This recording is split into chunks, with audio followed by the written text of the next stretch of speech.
platform. Platform gives you the tools to make your application. Right? So let's say, for example, you have a payroll application. See, let's take IBM. Most of the financial services today run on COBOL. Right? They run on COBOL and they run on IBM mainframes. Now, if I want to have those particular applications running in the cloud, I will need a platform. I will need a platform to make sure those applications run it. Right? So that's where a platform comes in, gives you the tools and techniques to make your own application. The last part is called infrastructure. Infrastructure is very simple. I'm sure a lot of you would have seen it. Maybe some of you use Google Drive, and Google Drive gives you 5 GB of data free. Now, if you want 5 more GB of data, it says maybe $2 a month. So he's saying, I'm giving you a service, I'm giving you space, and I'm giving you access. I'm charging you for it. So that's a very small way of giving infrastructure as a service. We will talk more about infrastructure service as we go by. So, putting it another way, software as a service called SaaS means you consume, you use it. Platform as a service is the second one, which is called you build on it. I'm giving you the tools and techniques, you build on it. And the last one, which is you migrate to it, which is infrastructure as a service. So you will read a lot about cloud computing. You'll read about these 3 types of cloud computing. These are the simple explanations which we can think of. There are 2 other aspects to it. One is the private cloud and one is the public cloud. So the public cloud works like this. Let's say you want we come back to the taxi example. You want a taxi to go to office every day, maybe at 10 rupees per day. And one day, let's say you're going to a friend's marriage and you're wearing a lot of jewelry. Right? And obviously you don't want a public taxi to come and take you because you're afraid of theft. So you say, I want a private taxi where I only sit there. So if you're having jewelry and if you're feeling very sensitive, then you use what is called a private cloud. If you are coming to Jain College every day, then you take what is the public cloud. Just 2 types of clouds. Depending on the application, depending on the sensitivity of information, people use different types of clouds. So just to give you an explanation of what are the various models which people will apply, large organizations apply. If you take the highest level, which is really speaking control and governance, if you use software as a service, the more and more you use software as a service, more and more you have control and governance. And if you want if more and more you use a private cloud, it's going to be more economies of scale, means you can equate it to cost. The more you use a private cloud, the more you are going to pay. The more and more you use a public cloud, the lesser and lesser you are going to pay. So obviously there's a cost benefit angle to each one of them, and there is a control and governance with respect to each one of them. If you are having a private cloud, if you are having a private taxi, you can decide what time you want to go, how does the taxi look like, and so on. If you are having a public taxi, you cannot decide so much. So there's a cost benefit kind of equation which is given here. So what are the various players in these aspects? So let's look at software as a service. Software as a service basically comes and tells you, I have an application which is ready, come and use me and pay me as you use me. So let's say, for example, Jain wants to use for all their faculty a payroll system. So maybe there are 100 faculty in Jain. So there are so many payrolls available. You want to use a payroll, you just subscribe for a payroll. They'll say how many users, what are the features you want. You go put a tick, start using them. Right? So Salesforce.com is one. A better example for you is Office, Microsoft Office. All of you must have used Microsoft Office. Microsoft Office is available on the cloud at a much cheaper rate than you can think of. So use Microsoft Office on the cloud. It's an application available on the cloud. Let's go to platform as a service. So platform as a service, as I said, is a tools which gives you the tools and techniques to port your existing application onto the cloud. Good example would be Windows Azure. Windows Azure is a platform which gives you, if you are already using Windows applications, applications run on Windows, how do you move it on the cloud using Windows Azure, which helps you achieve economies of scale with technologies such as virtualization, with technologies such as clustering, and so on. Infrastructure as a service. Infrastructure as a service is again very simple. You can go to Amazon or a Google Cloud and say, this is the amount of hard disk I want, this is the amount of processing I want, this is the amount of applications I want, application space I want. Very, very simple. So these are the various companies in various types who use various types of clouds and offer customer their propositions. Let's go to technology used in cloud computing. So we saw vendors, how are they positioned. We also saw 3 types of cloud computing. Let's come to look at it. What is the technology which makes up the cloud? So look at the bottommost layer. The bottommost layer is the infrastructure layer. See, finally, if you look at the cloud, it's a huge amount of data centers, it's a huge amount of networks, there's a lot of virtualization, there's a lot of clustering, there's a lot of networks. I'm sure all of you would have heard these terminologies somewhere. The bottommost layer is the infrastructure layer, where if you look at data centers need abundant supply of power. Right? So for example, Google in a particular data center has 55,000 servers. 55,000 servers in a particular data center. I mean, that's the kind of data centers they have. So you need a lot of power because the systems can never go on, and you need power to make sure that cooling as well happens. You need a high level of security. We will look. There's a very nice video on Google which I'll show you later. You need a lot of security there. The second layer is the networking layer, right? Where how do you connect all of that? The second layer is the networking layer. Everybody needs to be connected. How do you connect it? How do you virtualize, and so on?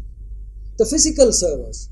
Every data center is comprised of thousands of physical servers. So that's where vendors such as IBM, Dell, and so on play there. Operating system. You have Windows, Linux. You have various other operating systems which are there. Then you have hosted applications. So your IT department could have made their own application. It could be an IBM COBOL program. It could be any other hosted application which is living there. So these are the various technologies that make up the cloud. Right? Power supply, real estate, security. All these 4 virtualization layers. These are called the infrastructure as a service. It's the fastest growing technology in the world. Infrastructure as a service. The second is platform as a service, where we saw operating system, Windows, Azure, and so on coming in there. And the third one is the software as a service. At the topmost layer, you have the people and the client which you are connecting to. So when you are using a mobile to access Gmail, you're actually using that to access this particular layers. I mean, there's a lot of process where the moment you do a search on your mobile, there's a lot of process which actually go on behind, which you don't normally see. Two case studies, one for small and medium business and one for the enterprise, which will highlight saying how does a person who's there in a small and medium business, why should he migrate, what are the reasons for him to migrate, and similarly for the enterprise. Talking about a case study, so there is let's say for example, I have taken a university because all of you are familiar with universities. You can take it as a small company or a university. Look at what the university is running. First is, the university needs to keep data of all the students always available. So your grades, your personal history, your profile, your achievements, everything has to be there online, available every point in time with backup. I assume this university has a learning management system. Everybody has email access. Everybody collaborates with each other on email platform. Backup of every data is important. Mostly you know that. Information availability is important. Portal is very, very important. So I know that Jain has a very robust portal. I've seen it many times, where all information is displayed either to the consumer or to the prospective student or to parents and so on. The portal can never fail, and the portal should also have the feature of saying that I can allow banking transactions, payment gateways available. So if you want to pay for a course in Jain, you go there, you type in your details, and you also pay the money through a credit card. All that should be available. These are musts, right?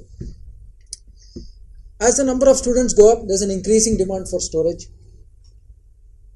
For their internal accounts, you use a Financia ERP solution. Could be Tally, could be SAP, could be Oracle, one of those financial solutions.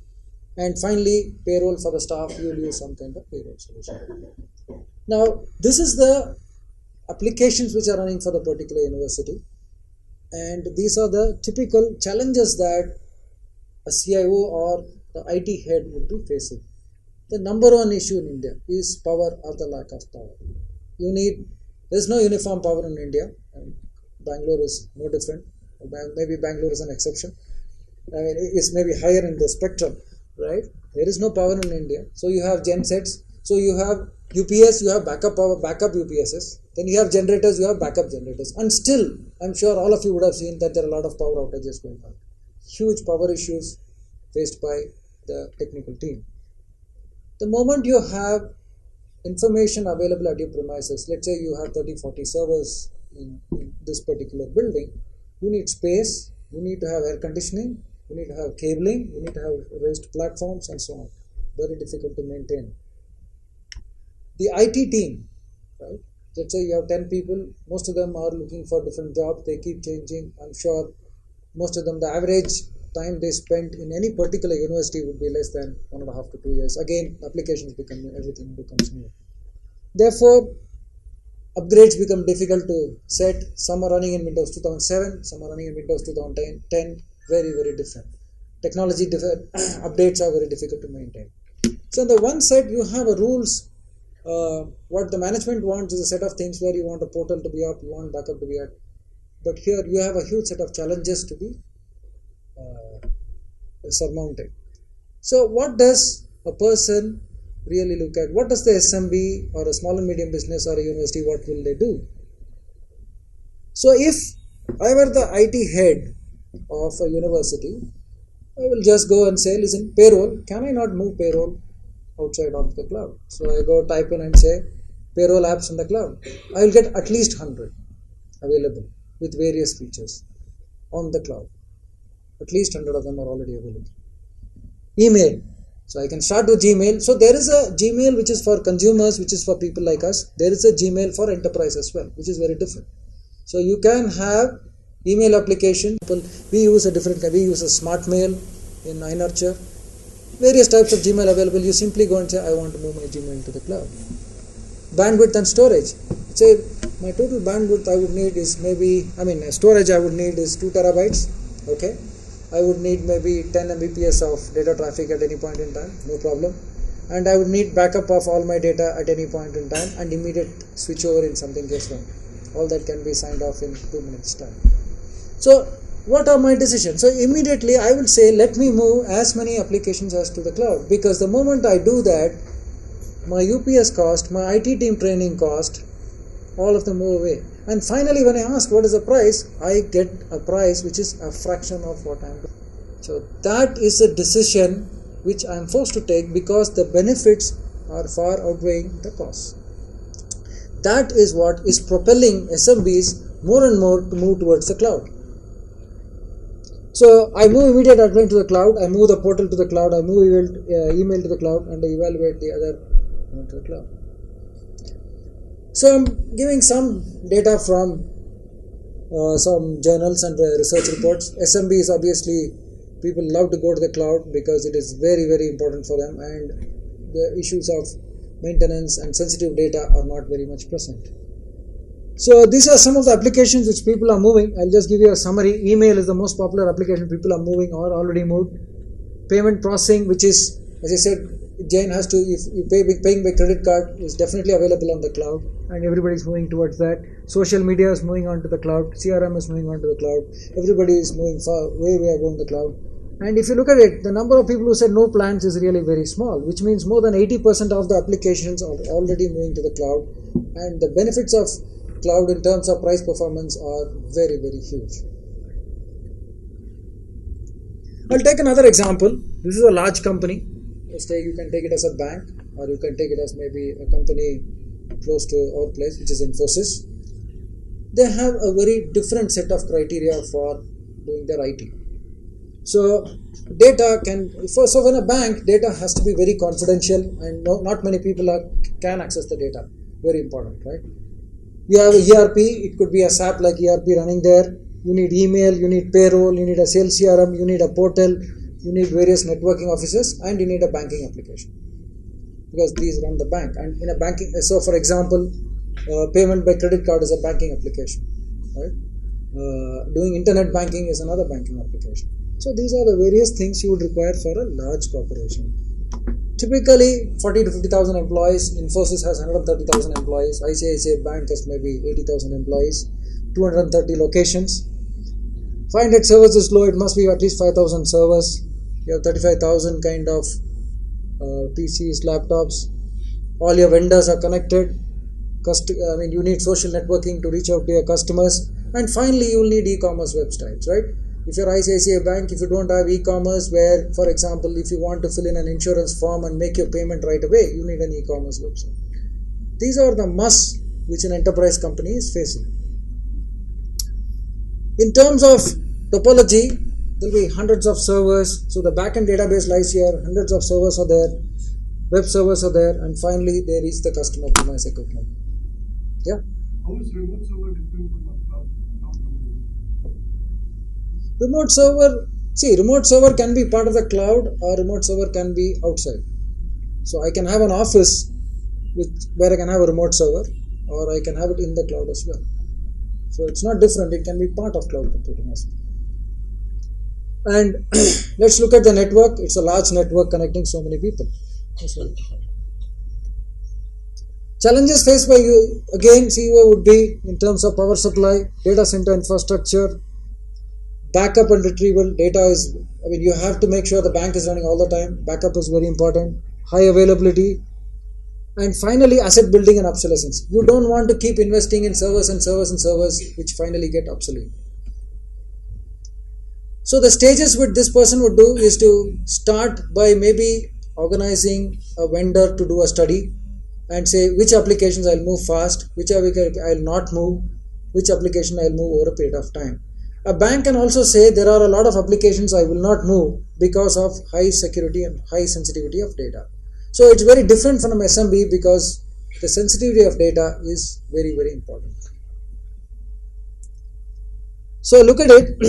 There are various building blocks. So I will choose in terms of infrastructure as a service how much to move in terms of platform as a service, and how much to move in terms of software as a service. So again, big decisions to be taken by the person, but more and more are moving towards the cloud. So this slide shows you how enterprise spending is moving towards the cloud. So the average growth of cloud computing and spend on the enterprise is going around 25 to 30%, which is 5 to 6 times more than what is happening in the IT industry. And if you look at it on the right hand side, the graph talks about how more and more applications, more and more of the total IT spend is moving towards cloud computing.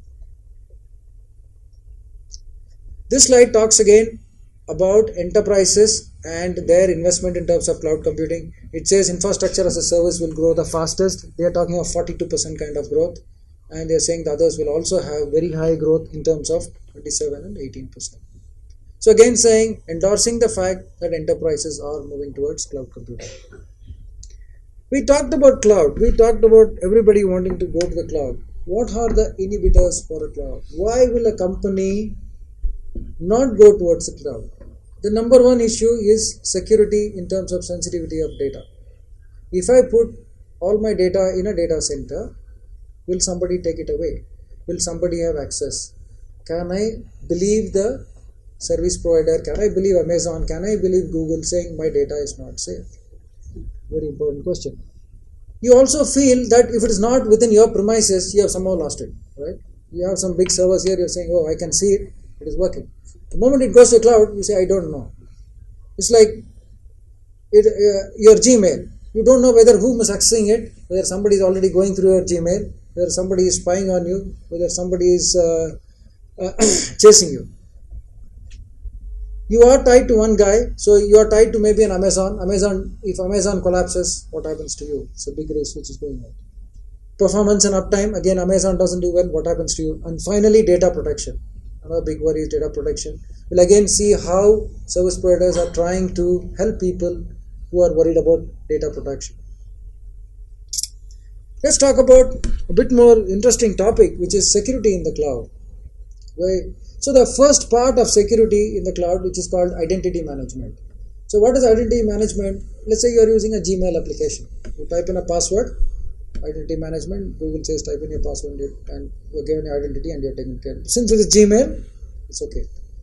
Let's say you are using a net banking transaction. So the moment you are using a net banking transaction, you type in a password, something, you get in there and you say debit this account 1000 rupees, credit this vendor 1000 rupees. So it's a very risky thing because it's going to debit your account. So what happens is you get a password. A lot of banks have a system by which you get a password back onto your mobile and you say take this code and punch in that code and your transaction goes through. That is the second level of security which is done, which reasonably ensures that your transaction is safe and that some other person has not got debited. Then the physical security. Let's say you're all customers of HDFC Bank and I happen to get access to the premises. I can get all the storage boxes and I can get the database. If it's an Oracle database, I know how to get the database. That's a big risk we are running. Privacy and encryption. So